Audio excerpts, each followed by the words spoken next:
네, 우리 28일자 말씀 사무엘상 17장 50절부터 58절까지 한 절씩 교독하겠습니다. 저부터 읽겠습니다.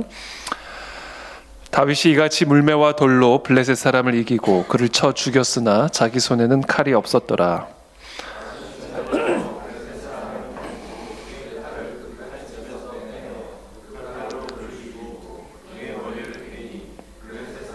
자기 용사의 죽음을 보고 도망하는지라. 이스라엘과 유다 사람들이 일어나서 소리 지르며 블레셋 사람들을 쫓아 가이와 에그론 성문까지 이르렀고, 블레셋 사람들의 부상자들은 사하라임 가는 길에서부터 가드와 에그론까지 엎드러졌더라. 이스라엘 자손이 블레셋 사람들을 쫓다가 돌아와서 그들의 진영을 노력하였고, 다윗은 그 블레셋 사람의 머리를 예루살렘으로 가져가고 갑주는 자기 장막에 두니라. 블레셋 사람을 향하여 나아감을 보고 군사령관 아브넬에게 묻되, 아브넬아, 이 소년이 누구의 아들이냐? 아브넬이 이르되, 왕이여, 왕의 사심으로 맹세하옵나니 내가 알지 못하나이다. 왕이 이르되, 너는 이 청년이 누구의 아들인가 물어보라 하였더니, 그 블레셋 사람의 머리가 그의 손에 있는 채 아브넬이 그를 사울 앞으로 함께 읽습니다. 사울이 그에게 묻되, 소년이여 누구의 아들이냐 하니, 다윗이 대답하되, 나는 주의 종 베들레헴 사람 이새의 아들이니이다 하니라. 아멘. 네, 오늘 본문 말씀은 이 다윗, 소년 다윗이죠. 어저께 본문에 보면 정말 이제 골리앗이 이제 이 다윗의 이 연소함을 아주 업신여기면서 그의 신들의 이름으로 다윗을 저주를 하죠. 또 다윗은 젊고 붉고 용모가 아름다웠다. 그러니까 이 블레셋 사람 이 골리앗이 네가 나를 개로 여기고 막대기를 가지고 내게 왔느냐, 아주 멸시하는 그런 골리앗의 태도를 우리가 어저께 볼 수가 있습니다. 자, 그렇게 이 다윗을 멸시하는, 다윗의 젊고 붉고 용모가 아름다운, 전쟁하기에 적합하지 않은 모습을 어떻게 보면 표현하고 있는 것이죠. 전사가 젊고 붉고 용모가 아름다기는 어렵죠. 이 전사의 이미지하고는 좀 다른 그런 이미지죠.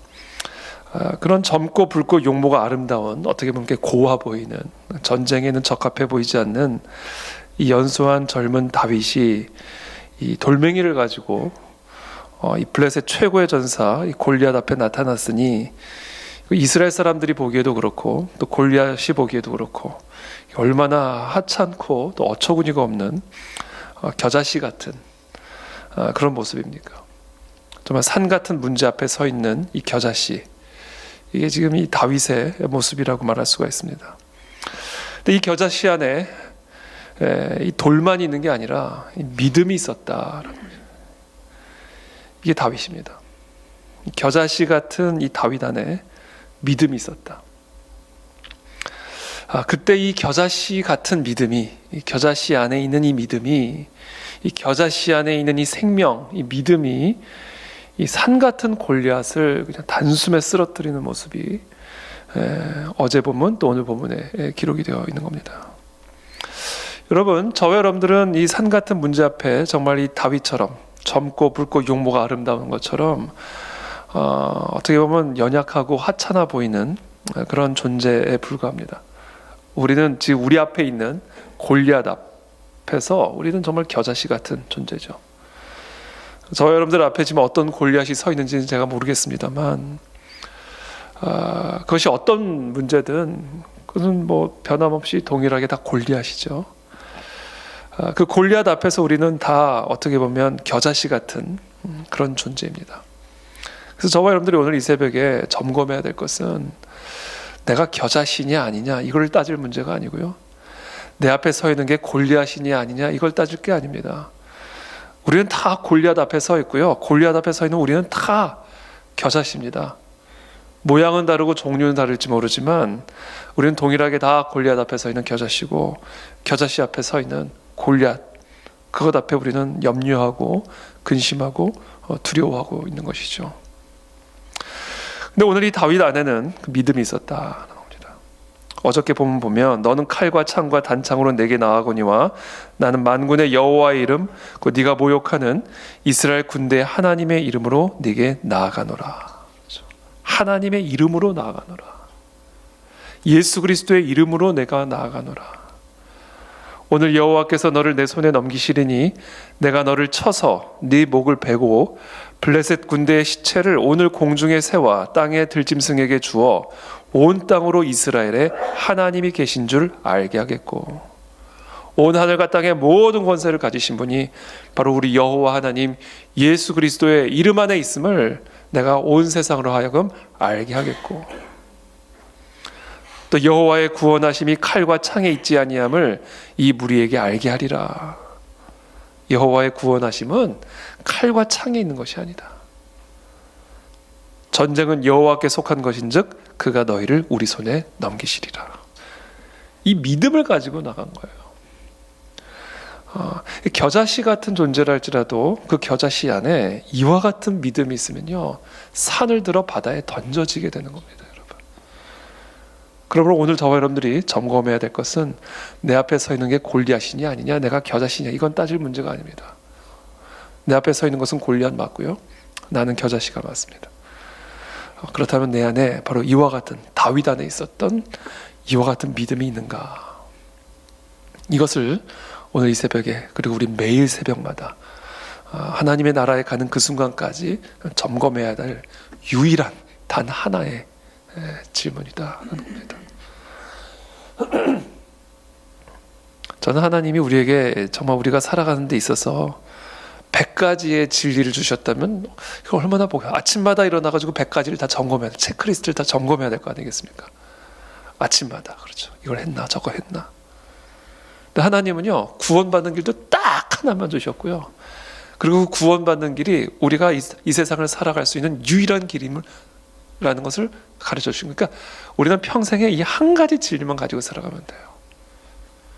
그렇다면 우리가 평생 붙잡고 살아갈 이 한 가지 진리, 우리가 구원을 받기 위해, 영생을 얻기 위해, 이 세상을 승리하기 위해, 우리 삶의 골리앗을 무너뜨리기 위해, 겨자씨 같은 내가 골리앗을 승리하기 위해, 하여튼 이 세상에서 살아가기 위해, 그리고 이 세상을 떠나 영원한 하나님의 나라에 들어가기 위해 우리가 영원토록 평생토록 기억해야 할 단 하나의 진리, 예수 그리스도 앞에 무릎 꿇는 삶을 사는 것이다. 이거 하나입니다, 여러분. 온 하늘과 땅의 모든 권세를 갖고 계신 그 예수 그리스도의 이름 앞에 무릎 꿇는 삶, 그게 바로 겨자씨 같은 다윗의 삶이었고요, 그게 저와 여러분들의 삶이 되어야만 합니다. 그래서 오늘 이 새벽에 오신 여러분들을 진심으로 축복합니다.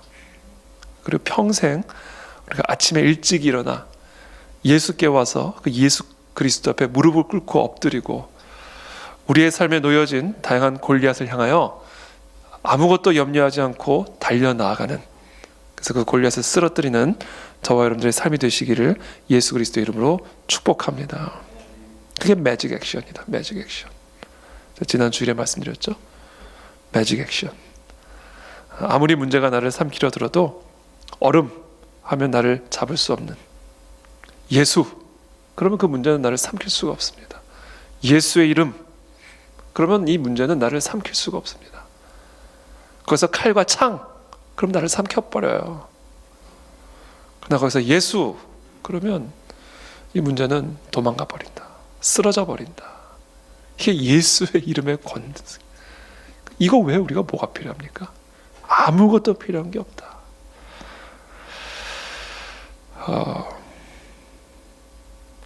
예수의 이름으로 우리의 문제를 대적하는 삶, 예수 그리스도 앞에 무릎 꿇는 삶, 그것은 과연 무엇을 의미하는가? 첫 번째, 온 하늘과 땅에 여호와의 이름 같은 이름은 없음을 인정하고 그 앞에 무릎을 꿇는 겁니다. 전능하신 하나님의 주권을 찬양하는 것, 이것이 바로 예수 그리스도의 이름 앞에 무릎을 꿇는 것입니다. 두 번째, 한량없는 하나님의 지혜를 찬양하고 그 앞에 무릎 꿇는 것, 이것은 예수 그리스도의 지시와 지침을 내 생명으로 여기는 것이죠. 여러분, 저와 여러분들의 무기는요, 다른 게 아닙니다. 온 하늘과 땅의 모든 권세를 갖고 계신 그 예수 그리스도의 입에서부터 나오는 지시, 이게 우리의 무기입니다. 그 무기가 골리앗도 쓰러뜨리고 홍해도 가르는 겁니다. 하나님의 입에서 나오는 그 말씀, 지팡이를 들어라. 그게 홍해를 가르는 무기예요. 6번 동안 침묵하고 돌고 7번째 외쳐라. 이 여호와 하나님의 입에서부터 나오는 이 지시, 이게 여리고를 무너뜨리는 무기입니다. 저는 다윗이 사무엘 상황에 정확하게 기록은 되어 있지 않지만 다윗의 평생의 삶에 하나님과의 깊은 친밀함 속에서 골리앗 앞에 섰을 때 하나님이 다윗에게 정확하게 내적 음성으로 지시했다라고 저는 확신합니다. 사울의 옷 분별한 거예요. 입어보면서 이거 하나님의 뜻이 아니다. 사울이 준 검 분별하는 겁니다. 이게 과연 하나님이 지금 골리앗 앞에 싸워 이기게 하시기 위해 나에게 주시는 무기인가? 분별해보는 거예요. 한번 입어봐야 분별이 되죠. 검도 한번 들어봐야 이게 분별이 되죠.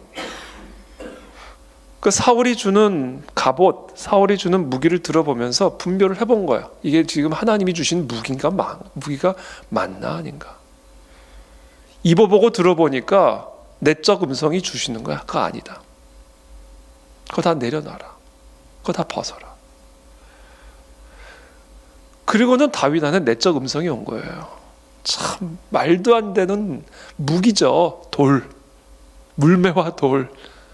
예? 전신갑주로 무장한 블레셋 최고의 전사 앞에 이 붉고 젊고 아름답게 생긴 전쟁이라고는 양을 지키기 위해서 들짐승하고 좀 싸워본 경력이 전부인 이 다윗이 이 물매와 돌을 들고 쓴 거예요. 하나님이 주신 지시입니다. 이거는. 여러분, 우리는 평생에 이 믿음을 가지고 살아요. 이게 겨자씨와 같은 믿음이에요. 물매와 돌, 골리앗 앞에 서 있는 이 물매와 돌 얼마나 하찮아 보입니까? 그러나 그것이 여호와의 입에서부터 나온 지시라면 이거는 차원이 달라지는 돌이에요. 차원이 달라지는 물매입니다. 이게 박혀버리잖아요. 그렇죠? 박혔다 그러죠. 그의 이마에 박히니. 여러분, 야구 선수 투수가요, 시속 145, 155 최고의 투수라 해도요, 가끔씩 타자의 이런 몸에 맞잖아요. 혹시 여러분 뉴스에 들어보신 적 있으세요? 야구공이 그 사람의 엉덩이에 박혔더라, 이런 얘기 들어본 적 있으세요? 그건 불가능한 일이에요. 근데 이게 박혔단 말이에요. 박혔다. 하나님이 박아주신 거죠. 이게 하나님이 지시할 때 그 지시하신 대로 우리가 순종하며 나아가게 되면 그것이 우리가 생각하기에 물매와 돌이라 할지라도 골리앗을 쓰러뜨리는 하나님의 무기가 되는 것입니다. 물론 오늘 이 새벽에 우리는 무릎 꿇고 뭐를 구해야 되는가? 저와 여러분들의 뜻을 여호와의 뜻에 일치시키는 일에 생명을 걸어야 됩니다. 왜냐하면 여호와의 뜻이 모든 것을 이루는 단 하나의 길이요 무기이기 때문에 그렇습니다. 그래서 우리 이 새벽은요, 물론 우리의 마음을 토로하고 또 우리의 마음의 소원을 고백하고 또 간구를 드리는 시간이기도 하지만 그보다 더 중요한 것은 그것을 다 토로한 다음에는 그 나의 뜻을 하나님의 뜻에 일치시키겠다라고 하는 결단으로 기도를 마무리 지셔야 됩니다. 예수 그리스도의 이름으로 기도합니다의 진정한 의미죠. 하나님, 나는 이렇게 원하고 저렇게 원하고 이런 간구들을 드리지만 그러나 나의 뜻대로 하지 마시옵고 아버지의 뜻대로 하옵소서. 예수 그리스도의 이름으로 기도합니다. 이게 우리가 예수 그리스도 앞에 무릎 꿇는 삶의 모습이다라는 겁니다. 마지막으로 세 번째, 우리가 그렇게 나의 뜻을 아버지의 뜻에 온전하게 일치시킬 수 있는 단 하나의 근거, 하나님은 나를 사랑하신다. 하나님은 나를 돌보신다. 하나님은 나를 버리시지 않는다. 하나님은 나의 승리를 원하시고 나의 기쁨을 원하시고 나의 행복을 원하시고 나의 성공을 원하시고 하나님은 우리를 축복하기를 원하시는 하나님 아버지시다라는 거예요. 우리가 악한 자라 할지라도 우리의 자녀들에게 좋은 것을 주기를 원하거늘 하물며 하늘에 계신 우리 하나님 아버지께서 우리에게 가장 좋은 것을 주기를 원하지 않으시겠습니까? 그것이 바로 우리 하나님 아버지의 마음이다라는 것을 우리가 인정하고 고백하고 그 사랑 앞에 엎드리는 거예요. 그 사랑 앞에. 이 세 가지를 우리는 평생토록 기억하고 바로 이 세 가지의 진리 앞에 날마다 무릎 꿇는 삶. 그것이 바로 우리가 예수 그리스도의 이름으로 골리앗을 향하여 돌진하는 삶의 의미다. 이 세 가지를 붙들고 예수 그리스도의 이름으로 골리앗을 향하여 돌진해 나가는 겁니다. 그때 이 골리앗은 무너집니다, 여러분. 어떤 골리앗이랄지라도 우리가 예수 그리스도 앞에 이와 같은 세 가지의 고백을 품고 무릎을 꿇을 때 이 골리앗은 우리의 삶의 모래성처럼 무너져 내리게 될 줄을 믿습니다. 그러므로 오늘도 저와 여러분들이 이 새벽에 이 세 가지 진리 앞에 무릎을 꿇고 그리고 예수 그리스도의 이름으로 골리앗을 향하여 거침없이 달려나가시게 되기를 예수님의 이름으로 축복합니다. 마지막으로 한 가지만 더 말씀을 드리면 다윗이 이렇게 이같이 50절에 다윗이 이같이 물매와 돌로 블레셋 사람을 이기고 그를 쳐 죽였으나 자기 손에는 칼이 없었더라. 제가 지금까지 이같이를 설명드린 거예요. 이같이 51절에 다윗이 달려가서 블레셋 사람을 밟고 그의 칼을 그 칼집에서 빼내어 그 칼로 그를 죽이고 그의 머리를 베니 블레셋 사람들이 자기 용사의 죽음을 보고 도망하는지라. 맞아요. 지도자가 죽으면요, 그 지도자 권위 아래 있는 사람들은 다 도망가게 되어 있습니다. 사단의 머리를 치면요, 그 사단의 졸개들은 다 도망갑니다. 예수 그리스도께서 이미 사단의 머리를 치셨기 때문에 그 사단의 졸개들은 이미 다 끝나버린 거예요. 그렇죠? 이게 리더의 권세고, 이 권세를 치면 그 리더의 밑에 있는 졸개들은 다 무너져 내리는 겁니다. 반대로 그 리더가 승리를 해버리면요, 그 리더 권세 아래 있는 사람들이 다 승리하게 되는 거예요. 그래서 이 이스라엘과 블레셋의 싸움은요, 이스라엘 백성들과 블레셋 사람들 간의 전쟁으로 결정된 게 아니에요. 다윗과 블레셋의 전쟁으로 결정이 난 겁니다. 예수 그리스도께서 이미 사탄의 머리를 치심으로 이 모든 전쟁은 이미 끝난 전쟁이에요. 그래서 우리는 승리를 선언하는 전쟁을 하는 겁니다. 그렇죠? 그와 더불어 오늘 아주 중요한 메시지는 뭐냐면 52절에 이스라엘과 유다 사람들이 일어나서 소리 지르며 블레셋 사람들을 쫓아 가이와 에그론 서문까지 이르렀고 블레셋 사람들의 부상자들은 사하라인 가는 길에서부터 가드와 에그론까지 엎드러졌더라. 이스라엘과 유다 사람들이 갑자기 일어나서 소리를 지르며 블레셋 사람들을 쫓아가기 시작하는 거예요. 53절에 이스라엘 자손이 블레셋 사람들을 쫓다가 돌아와서 그들의 진영을 노략하였고 다윗은 그 블레셋 사람의 머리를 예루살렘으로 가져가고 갑주는 자기 장막에 두니라.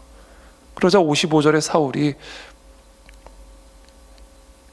도대체 누구 아들이냐? 우리가 모릅니다. 이 청년이 누구의 아들인가 물어봐라. 군대 장관 아브넬이 다윗을 데리고 사울 앞으로 인도를 합니다.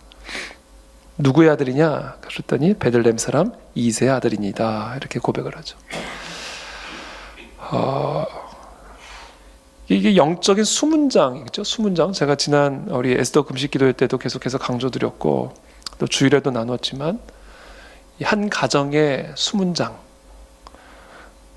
어떤 영적 권위를 갖고 어떻게 이 골리앗을 대적하느냐에 따라 그 권위 아래에 있는 사람들의 운명들이 다 결정이 되는 겁니다. 우리 교회의 수문장 저죠. 가정의 수문장 아버지죠. 국가의 수문장 대통령이죠. 이 수문장이 어떻게 서 있느냐에 따라 그 수문장의 권위 아래에 있는 백성들의 운명이 결정이 되는 겁니다. 그래서 이 영적 권위, 이것이 결국은 수많은 사람들의 생명과 운명을 결정짓는 문제다라는 거예요. 이게 하나님이 세우신 영적인 질서입니다. 그래서 우리는 여기 계신 우리 가장들이 다 계시는데, 우리가 우리의 가정을 위해서 온전한 영적 권위를 취하고 있는가를 점검하셔야 됩니다. 우리는 또 국가의 지도자인 대통령을 위해서 기도해야 됩니다. 이 대통령이 어떤 결정을 하느냐에 따라 이 대한민국의 영적 수문이 문이 어떻게 되는가, 문이 열릴 수도 있고 닫힐 수도 있는 거죠. 교회 담임 목사인 저를 위해서 기도해 주셔야 된다는 거. 왜냐하면 이 모든 영적 전쟁은 예수 그리스도와 사탄 마귀의 전쟁이듯이 결국은 이 영적 권위를 지닌 지도자가 이 전쟁에서 승리하느냐 패배하느냐에 이 모든 것들이 사실은 결정되는 겁니다. 그래서 오늘 우리는 이 다윗의 승리를 통해서 결국은 이스라엘이 승리가 되는 것이고, 그래서 결국은 지도자가 바뀌어버리는, 사울이 지도자였을 때는 온 이스라엘 백성들이 벌벌벌 떨고 있었습니다. 골리앗 앞에서. 그러나 다윗이 이 골리앗을 쓰러뜨리자 이스라엘이 다 살아나가지고 블레셋 사람들을 쫓아서 그들의 진영을 노력하는 모습들을 보게 되는 것이죠. 그러니까 하나님이 어떻게 하세요? 지도자를 바꿔버리는 겁니다. 그래서 우리는 이 지도자의 중요성이 얼마나 중요한 것인지를 다시 한번 기억하고, 우리 가정의 지도자, 교회의 지도자, 국가의 지도자를 위해서 우리는 밤낮으로 기도해야 합니다. 이것이 우리 모두가 승리할 수 있는 길이다. 이것이 우리 모두의 전쟁에서 승리할 수 있는 길이다라는 것을 오늘 우리가 모두 기억하고, 이 새벽에 또 우리 모두의 지도자들을 위해서 기도하고, 또 여러분들 모두가 또 각 가정의 지도자이니 또 여러분 자신을 위해서 기도함으로 우리 모두가 이 모든 영적 전쟁에서 승리하고 우리의 삶에 놓여진 이 모든 골리앗들이 무너져 내리는 놀란 하나님의 승리를 체험하는 저와 여러분들의 삶이 되시기를 예수님의 이름으로 축복합니다. 제가 기도하겠습니다. 살아계신 주님, 이 시간 기도합니다. 정말 우리가 평생 예수 그리스도 앞에 무릎 꿇는 삶을 살아가기를 원합니다. 그 어느 것에도 무릎 꿇지 아니하고 온 하늘과 땅의 모든 권세를 갖고 계신 예수 그리스도 앞에만 무릎을 꿇는 인생 되게 도와주십시오. 온 하늘과 땅의 모든 권세를 갖고 계시며 그 여호와 하나님 예수 그리스도의 입으로부터 나오는 그 지시만이 우리의 유일한 무기가 되게 도와주시고, 나의 모든 뜻과 생각들이 오직 그리스도의 뜻에만 일치되게 하여 주심으로 하나님, 우리의 삶에 놓여진 수많은 골리앗들을 거침없이 쓰러뜨리고 무너뜨리는 승리의 삶을 사는 우리 모두가 될 수 있도록 은혜를 베풀어 주시옵소서. 또한 하나님, 이 자리에 함께 모인 모든 이 가정의 영적 제사장으로 부름받은 아버지들을 위해서 이 시간 다시 한번 축복하고, 하나님, 오늘 이 다윗의 믿음을 우리 모두에게 허락하여 주시어서 이 세상의 칼과 창과 단창으로 하나님 골리앗을 쓰러뜨리려고 하는 그런 시도를 중단하고 오직 그 예수 그리스도의 이름 앞에 무릎을 꿇는 참된 영적 지도자로서 그 영적 권위가 회복되게 도와주심으로 우리의 가정 가운데 있는 다양한 종류의 골리앗이 쓰러지는 승리를 체험하는, 그래서 그 각 가정의 구성원들이 다 살아나고 일어나는 그 모든 사단의 졸개들을 밟고 일어설 수 있는 그런 믿음의 가정으로 일어설 수 있도록 주님께서 은혜와 축복을 더하여 주시옵소서. 또한 우리 교회가 그렇게 되기를 원합니다. 저에게 날마다 은혜를 베푸시고 기름을 부어주시고 날마다 하나님 말씀하시고 하나님과 더 친밀한 교제 속에 하나님 깨어있게 도와주시어서 하나님, 우리 그 안에 진리교회를 향한 하나님의 뜻을 향하여 이 다윗처럼 거침없이 달려나갈 수 있는 그런 믿음의 지도자가 될 수 있도록 하나님께서 저에게 은혜와 축복을 더하여 주시옵소서. 또한 하나님, 이 나라 이 민족의 지도자들을 위해서 기도합니다. 이 나라 이 민족의 지도자에게, 특별히 윤석열 대통령에게 하나님께서 성령의 기름을 부어주시고 우리 윤석열 대통령이 예수 그리스도를 믿게 하시고 영접하게 도와주시고 날마다 그 하나님 앞에 무릎을 꿇는 그런 대통령이 될 수 있도록 그 아들의 심령 속에 일하시고 역사하여 주시옵소서. 자신의 칼과 창과 단창을 의지하는 사울 같은 지도자가 되지 아니하게 하시고, 정말 우리 대한민국 앞에 놓여져 있는 이 골리앗같이 산적된 수많은 문제들 앞에 오직 예수 그리스도 앞에만 무릎을 꿇는 겸손한 지도자가 될 수 있도록, 이 재임 기간 중에 예수 그리스도를 영접하는 역사가 일어날 수 있도록 은혜를 베풀어 주시옵소서. 하나님, 이 나라 이 민족, 우리 그 안에 진리교회와 우리 모든 한국교회, 우리 모든 가정들을 예수 그리스도의 이름 앞에 의탁드리며 예수님의 이름으로 축복하며 기도합니다. 아멘.